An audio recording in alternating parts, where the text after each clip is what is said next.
निम्नलिखित में से कौन से प्रभावित श्रवण के मूल कारक हैं?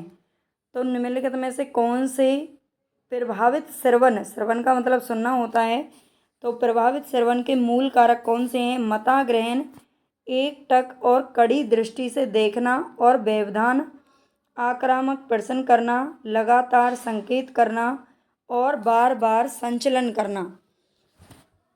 मी टूरिज्म, इधर उधर झांकना और सलाह देना, विचारों को स्वीकार करना, विमर्श और मुक्त प्रश्न पूछना। तो इनमें से कौन सा हमारा राइट ऑप्शन होगा? श्रवण के मूल कारक आपसे पूछ रहा है, तो मेन होता है अगर हमारे श्रवण में हमें सबसे पहले विचारों को स्वीकार करना चाहिए, विमर्श करना चाहिए और मुक्त प्रश्न पूछना। मुक्त यानी कि जो भी हमारे दिमाग में विचार आते हैं या फिर जो भी सवाल आते हैं उनको पूछना, तो क्या हो जाता है? ये श्रवण के मूल कारकों में आते हैं। अच्छे कक्षा संप्रेषक के रूप में आपसे अपेक्षा की जाती है कि आप अपने श्रोताओं के मनोभाव को समझें, शांत संकेत को समझें, कलात्मक विराम को समझें या प्रतितर्क को समझें। तो एक अच्छे संप्रेषक, कक्षा संप्रेषक के रूप में आपसे क्या अपेक्षा की जाएगी? तो इसका जो राइट ऑप्शन होगा वो होगा सी, कलात्मक विराम को समझें। ठीक है, सी इज़ द राइट ऑप्शन। कक्षा की स्थिति में संप्रेषित शब्दों में क्या होता है? कक्षा की स्थिति में संप्रेषित शब्दों में क्या होता है? प्रेरणा, विवाद, आत्मनिरीक्षण, विपतन, आलोचना और असंगति, फीकापन, असंगति और अस्वीकृति, शक्ति, संरचना और परंपरा। तो कक्षा की स्थिति में संप्रेषित शब्दों में क्या होता है? शक्ति होती है, संरचना और परंपरा। ठीक है, संप्रेषित शब्दों में क्या होता है कक्षा में? शक्ति, संरचना और परंपरा।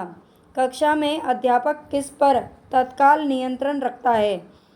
तो कक्षा में जो अध्यापक होता है वो किस पर तत्काल नियंत्रण रखता है? स्वयं, संप्रेषण की चयनित पद्धतियाँ और संदेश, श्रोता, शोर और प्राप्ति, प्रतिपुष्टि प्रौद्योगिकी और श्रोताओं का अनुभव, संप्रेषण का माध्यम, अन्य संप्रेषक और बाह्य कारक। तो कक्षा में जो अध्यापक होता है वो स्वयं पर नियंत्रण रखता है, संप्रेषण की चयनित पद्धतियों पर और संदेश पर क्या करता है? तत्काल नियंत्रण रखता है। कक्षा में विद्यार्थियों द्वारा संदेश ग्रहण पर प्रतिकूल प्रभाव डालने वाले आंतरिक एवं बाह्य कारकों को क्या कहा जाता है?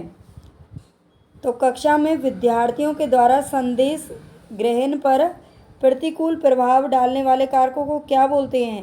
प्रतिपुष्टि तो बोलेंगे ही नहीं, है ना। जो प्रतिपुष्टि है वो कोई भी प्रतिकूल प्रभाव नहीं डालता, मतलब अच्छा भी हो सकता है, बुरा भी हो सकता है।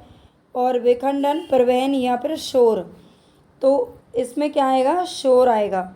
जो शोर होता है, नॉइज़ जो होता है वो क्या होता है? आंतरिक और बाह्य कारकों में प्रतिकूल प्रभाव डालने वालों में कारकों में गिना जाता है।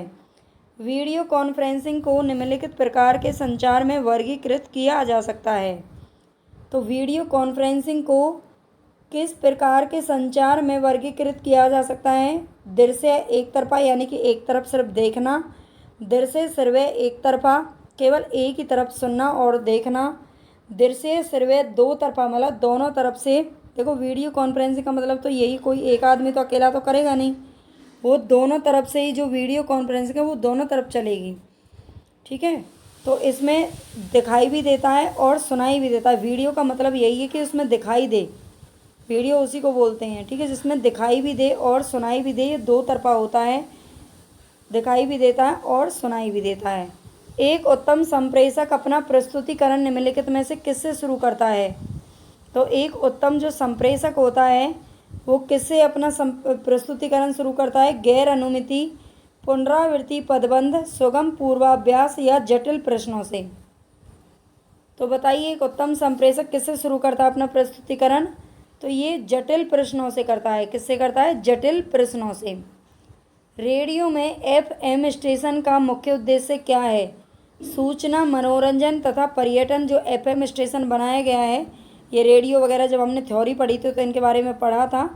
आपने अगर थ्योरी नहीं पढ़ी है, नए हैं चैनल पर, तो ज़रूर देख लेना, क्योंकि जब तक आप थ्योरी नहीं पढ़ेंगे, जब तक आपको कंटेंट की समझ नहीं आएगा, तब तक क्वेश्चन करने का कोई फ़ायदा नहीं होता। तो पहले अभी टाइम है पेपर में, आप थ्योरी ज़रूर पढ़ लें और उसके बाद ही रिवीजन करें, ठीक है। और भले ही पेपर से 1 महीने पहले केवल और केवल आप रिवीजन, MCQ टेस्ट जो भी आपको करना है वही करें, उससे पहले अभी हमारे पास टाइम है तो थ्योरी ज़रूर पढ़ लेना।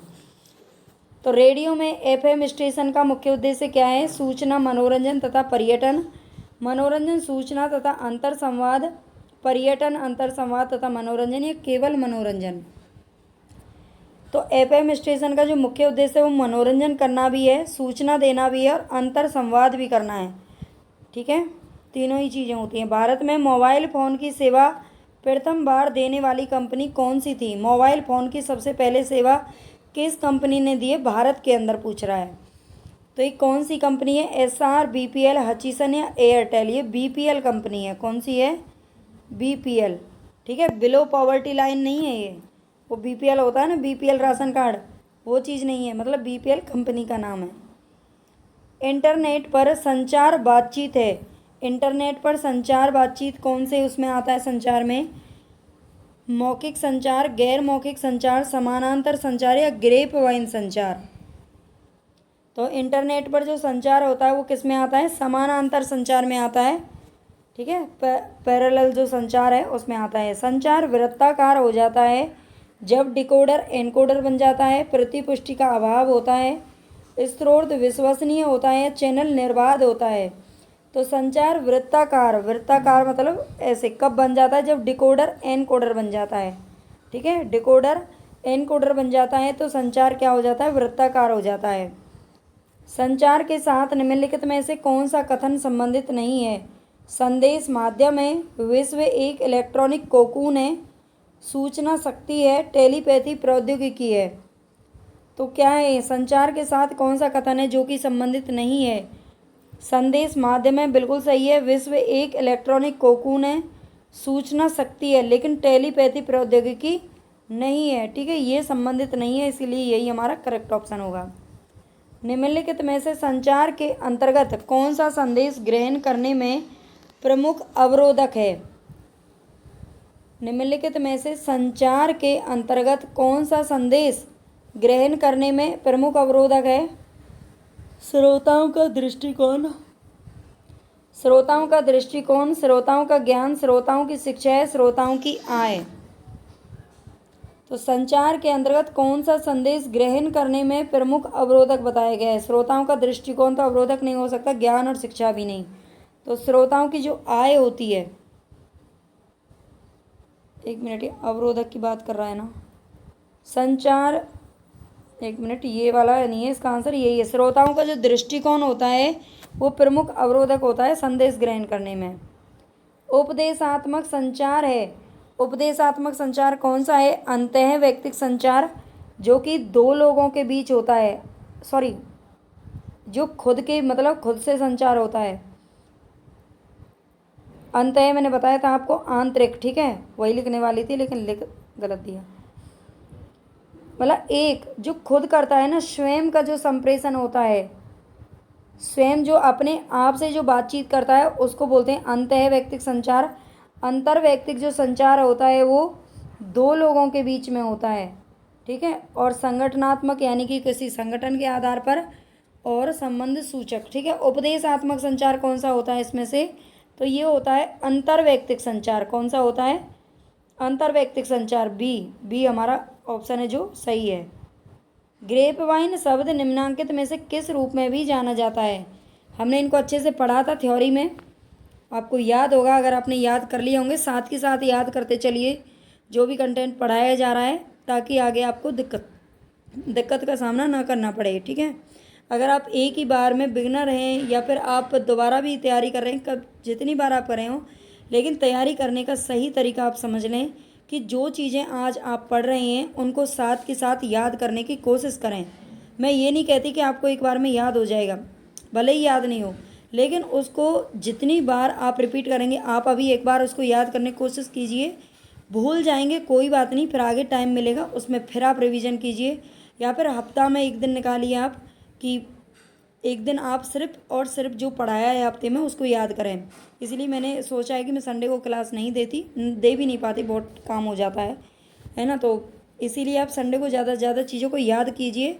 और इनकी जो भी PDF हैं फर्स्ट पेपर की, वो मैं कल आपको टेलीग्राम पे भी सेंड कर दूंगी, ठीक है। तो आप टेलीग्राम चैनल भी ज्वाइन कर लेना, डिस्क्रिप्शन बॉक्स में आपको लिंक दे रखा है, वहाँ से आपको ज्वाइन कर लेना है। वहाँ पर मैं सारी PDF डाल दूंगी। और इसके अलावा अगर आप हिंदी की तैयारी कर रही हैं तो हिंदी की भी क्लास हमारी चल रही है, UGC नेट या HPSC के लिए तो रेगुलर चल ही रही है। इसके अलावा हिंदी साहित्य की एक क्लास मैंने रात को 8:30 बजे आपको लाइव क्लास मिलेगी। मैंने अभी 2 दिन से ली है, उसका परसों तो शेड्यूल लगाया ही नहीं था, कल लगा दिया था, आज मैं जल्दी लगा दूँगी। तो वहाँ भी आप ज्वाइन कर लेना उस क्लास को भी, वहाँ पर बहुत अच्छा कंटेंट आपको मिल जाएगा, ठीक है, अगर जो भी हिंदी के स्टूडेंट्स हैं उनके लिए। तो ग्रेप वाइन शब्द निम्नलिखित में से किस रूप में भी जाना जाता है, बताइए। नीचे की ओर संचार, अनौपचारिक संचार, ऊपर की ओर संचार या फिर क्षैतिज संचार। तो ये अनौपचारिक संचार के में भी जाना जाता है ग्रेप वाइन शब्द, ठीक है। ग्रेप वाइन शब्द अनौपचारिक संचार के रूप में भी जाना जाता है। तो यहाँ पर हमारे 15 क्वेश्चन हैं, इससे पहले हम पढ़ चुके हैं। और प्लीज़ चैनल को सब्सक्राइब जरूर कर लेना भाई, आप नहीं करते हैं, बड़ा डिमोटिवेशन सा अंदर से आ रहा है, लेकिन आने नहीं दूंगी, मुझे देनी है क्लास तो आपको। कोई बात नहीं, आप अपना फ़र्ज़ निभाइए, मैं अपना फ़र्ज़ निभाती हूँ।